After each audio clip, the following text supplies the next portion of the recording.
계속해서 본문에 두 번 나오는 명철, 지혜로도 번역되는 단어를 중심으로 하나님으로부터 오는 명철이 필요하다. 세 번째, 듣는 마음이 지혜다라는 제목으로 말씀을 전하겠습니다. 본문의 내용은 하나님의 말씀으로부터 오는 명철이 세상의 명철을 능가한다 이에요. 그러면서 세상의 명철로 드는 이에는 스승의 명철과 노인의 명철입니다. 스승의 명철, 노인의 명철이 필요 없다는 것이 아니라 그들이 세상의 명철을 대표하지만 하나님의 명철이 그것들을 능가한다를 말합니다.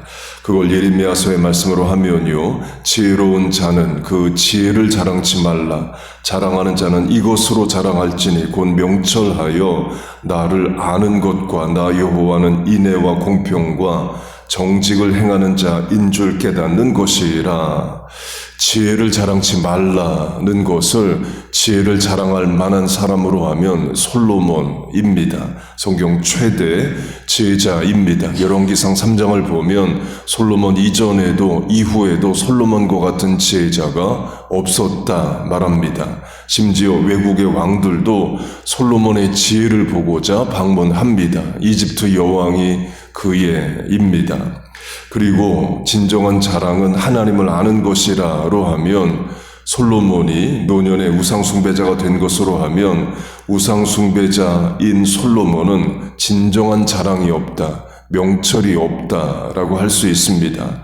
하나님으로부터 그 큰 은혜와 인생의 기회를 얻은 솔로몬이 우상숭배자가 되었다라는 것은 어리석을 뿐입니다. 그 솔로몬은 명철하지 않아요. 물론 솔로몬이 인생 끝에 회개하고 돌아왔다로 추정합니다. 전도서가 그걸 말합니다. 그러면 솔로몬이 성경 최대 지혜자인데 지혜롭지 못하게 어떻게 해서 우상숭배자가 되었느냐? 첫째는 이방 부인들 때문입니다. 솔로몬의 부인이 1000명입니다. 그 말은 혼인 정치를 했다를 말해요. 곧 주변 민족의 공주들과 다 결혼하고 지방 호족들, 유력 가문의 딸들과 다 결혼했다를 말합니다. 그러니까 부인이 1000명이 되는 거죠. 대표적인 예가 이집트 공주와의 결혼입니다. 이집트는 고대 근동의 상시 강국이죠. 그래서 또 솔로몬이 이집트 공주를 위해서는 따로 집을 지어줍니다. 그 솔로몬이 3번의 건축 공사를 합니다. 하나님의 성전, 자기 왕궁, 그리고 이집트 공주의 집. 율법은 이방인과의 결혼을 금지합니다. 그걸 아는 솔로몬이 이방 여인들과 결혼을 했다는 것은 인간적인 지혜를 사용했다를 말합니다. 그렇게 하면 주변 민족과 갈등 전쟁 없이 평안히 왕노릇할 것이다 생각을 한 거예요. 강조점은 그래서 잘 되느냐 이에요. 잘 될 수가 없죠. 율법을 어기고 또 이방 부인들에게 유혹당해서 우상숭배자가 되는 솔로몬이 잘 될 수가 없습니다. 솔로몬이 이집트 공주와 결혼을 했다. 곧 이집트 왕이 솔로몬의 장인입니다. 그러면 이집트 왕은 솔로몬을 선대하냐? 그렇지 않습니다. 도리어 솔로몬을 대적합니다. 솔로몬의 대적인 에돔 사람, 지금의 이스라엘 오른쪽 요르단의 왕족인 사람이 솔로몬을 대적합니다. 그리고 이집트로 도망을 가요. 이집트 왕이 그를 보호하고 자기 처제와 결혼을 시킵니다. 분명 솔로몬과 원수인 걸 아는데도 그를 선대하여 또 친인척으로 삼습니다. 솔로몬을 돕지 않는 거죠. 그리고 하나님이 이스라엘 안에서도 솔로몬의 대적을 일으키십니다. 여로보암이 솔로몬의 대적이 돼요. 그래서 또 솔로몬이 여로보암을 죽이려 합니다. 그 여로보암이 나중에 북왕국의 초대왕이 됩니다. 여로보암이 역시 이집트 왕에게로 도망을 갑니다. 이집트 왕이 여로보암을 보호해 줍니다. 그 솔로몬이 인간적인 지혜로 혼인 외교까지 하면서 이방 공주들을 얻었지만 그것들 때문에 우상숭배자가 되고, 그리고도 솔로몬이 의지하고 도움을 받고자 했던 이집트 왕도 전혀 도움이 안 됩니다. 곧 솔로몬이 의지하고 도움을 받아야 될 분은 정말 솔로몬을 도와줄 분은 하나님 한 분이셔요. 우리로 해도 마찬가지이죠. 내가 최선을 다해서 열심과 지혜로 가정 건사하고 사업 직장하고 건강 다스린다고 되는 게 아닙니다. 결국 하나님이 도와주셔야 됩니다. 여러분 믿습니까? 살면 살수록 내가 뭘 할 수 있는 게 없다를 깨닫습니다. 부모, 자녀, 관계 내가 노력하고 애쓴다고 다 좋기만 한 거 아니죠. 부모, 자녀, 내 몸의 건강 내 뜻대로 안 됩니다. 심지어 우리는 기분 감정도 못 다스립니다. 그래서 이렇게 기도하는 거죠. 하나님 의지하고 새벽의 도움을 간구하며 살아가는 겁니다. 이게 지혜고 명철이에요. 하나님을 의지하고 말씀대로 사는 것이 우리의 자랑이고 명철입니다. 하나님이 주시는 명철로 살아가는 우리와 자녀들 되시길 축복합니다. 둘째로 솔로몬이 지혜자인데 왜 지혜롭지 못하게 행하느냐의 답은 listening heart, 듣는 마음을 잃어버려서입니다. 자기가 가장 지혜롭다 생각을 하니까 남들도 그렇게 말해주니까 누구의 말도 안 듣는 자가 되는 겁니다. 심지어 하나님의 말씀도 안 듣습니다. 열왕기상을 보면 솔로몬이 우상숭배를 하자 하나님이 2번이나 나타나셔서 우상숭배를 끊으라 말하십니다. 솔로몬은 안 듣습니다. 전혀 지혜롭지 않은 거죠. 하나님의 말씀을 듣지 않는 사람의 지혜는 아무 소용이 없습니다. 자기 인생도 망치는 거고 왕이면 자기 나라도 망치는 겁니다.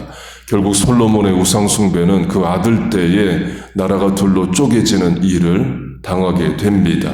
그래서 지혜로 번역되는 히브리어의 문자적 뜻이 listening heart, 듣는 마음입니다. 지금 우리가 보는 개역 개정이 문자 그대로 듣는 마음으로 번역을 합니다. 그런데 우리 옛날에 봤던 개역 성경은 그걸 지혜로 번역을 했어요. 열왕기상 3장 누가 주의 이 많은 백성을 재판할 수 있으리이까 듣는 마음을 종에게 주사 주의 백성을 재판하여 선악을 분별하게 하소서 할 때 듣는 마음이 옛날 성경에는 지혜로 번역이 되었습니다. 곧 하나님의 말씀을 잘 듣는 것이 지혜입니다. 그렇게 잘 들으면 또 하나님이 지혜를 주시죠. 솔로몬이 그걸 잃어버린 겁니다. 그리고 인간의 지혜로 그 무슨 일을 한들 될 리가 없는 거예요. 솔로몬이 듣는 마음이 없다를 확대 적용하면 솔로몬의 아버지 다윗은 듣는 마음이 있습니다. 다윗은 선지자의 말을 들어요. 밧세바와 간음하고 그 남편을 죽입니다. 하나님이 나단 선지자를 보내십니다. 나단 선지자가 정죄합니다. 다윗은 바로 회개합니다. 우상 숭배하던 솔로몬 같았으면 나단 선지자를 죽여버렸을 수 있겠죠. 그리고 다윗이 한 번 더 큰 죄를 짓습니다. 인구조사의 죄를 지어요. 지금 우리 생각으로는 인구조사가 왜 죄냐 하겠지만 성경에서는 하나님만이 인구조사를 명하실 수 있습니다. 민수기가 그걸 말합니다. 곧 왕이어도 인구조사 명할 수 없어요. 요압 장군으로 대표되는 신하들도 하나님께 죄가 된다 분명 말립니다. 그러나 다윗은 강행합니다. 하나님이 갓 선지자를 다윗에게 보내십니다. 갓 선지자가 말합니다. 인구조사의 죄로 하나님이 3가지 벌 중에 하나를 택하라 하신다. 셋 중에 뭐 하겠느냐 묻고 다윗이 그 중 하나를 선택합니다. 그때도 다윗은 바로 회개합니다. 강조점은 다윗은 죄를 짓지 않는다가 아니라 하나님이 죄를 지적하시면 듣는다는 거예요. 회개합니다. 그 듣는 게 지혜인 거죠. 그리고도 나단 선지자는 다윗에게 솔로몬을 왕으로 세우라 말하자 다윗이 듣고 갓 선지자는 아라우나 타작마당에 여호와께 제단을 쌓아 번제를 드리라 하자 다윗은 듣습니다. 곧 다윗에게는 듣는 마음이 있어요. 그러나 솔로몬에게는 그 듣는 마음이 없습니다. 그렇게 다윗에게는 선지자 2명이 붙어서 시마다 때마다 권면을 하고 다윗은 잘 듣습니다. 솔로몬에게는 선지자들이 붙지를 않습니다. 하나님이 선지자를 안 보내셔서 그렇다고도 할 수 있지만 다른 이유는 자기가 가장 지혜롭습니다. 심지어 하나님이 직접 나타나셔도 하나님의 말씀도 안 들어요. 설령 선지자들이 붙어도 솔로몬은 안 듣습니다. 어리석음이고 교만이고 불순종이고 죄이죠. 그게 스스로 지혜롭다 여겨서 그래요. 남들로부터 지혜로운 자다 그런 말 들어서 그렇습니다. 그러나 하나님의 말씀을 듣지 않는 자는 결국 어리석어지고 불순종하는 죄만 짓게 됩니다. 마지막 적용입니다. 우리는 하나님의 말씀을 잘 듣는 겁니다. 그 자체가 지혜고 그러므로 지혜가 옵니다. 적용점은 나 잘 되기를 바라는 사람들의 말을 잘 듣는 거예요. 부모님 말씀 잘 듣고 또 자녀가 권면하는 것도 잘 듣고 배우자의 말도 잘 듣는 겁니다. 물론 하나님 말씀 잘 들어야죠. 그렇게 하나님의 말씀을 잘 들음으로부터 오는 명철과 지혜, listening heart, 듣는 마음으로 살아가는 우리와 자녀 교회 되시기를 주의 이름으로 축복하고 축원합니다. 아멘. 기도하겠습니다. 하나님 아버지, 우리와 자녀들에게 듣는 마음, 하나님 말씀을 잘 듣고 순종하는 지혜와 명철을 주시옵소서. 그래서 불순종의 시대를 이기게 하시고 죄의 유혹도 분별하고 깨닫고 이기게 하여 주옵소서. 하나님으로부터 오는 지혜가 이기고 승리하는 줄로 믿습니다. 말씀에 순종하는 명철함 주시옵소서. 오늘도 하나님 의지하고 소망합니다. 하나님 우리를 도우시고 삶의 모든 자리에 판단에 만남에 결정에 은혜와 복을 내려 주옵소서. 안타까이 간구하는 기도에 응답하여 주옵소서. 예수님의 이름으로 기도하옵나이다. 아멘.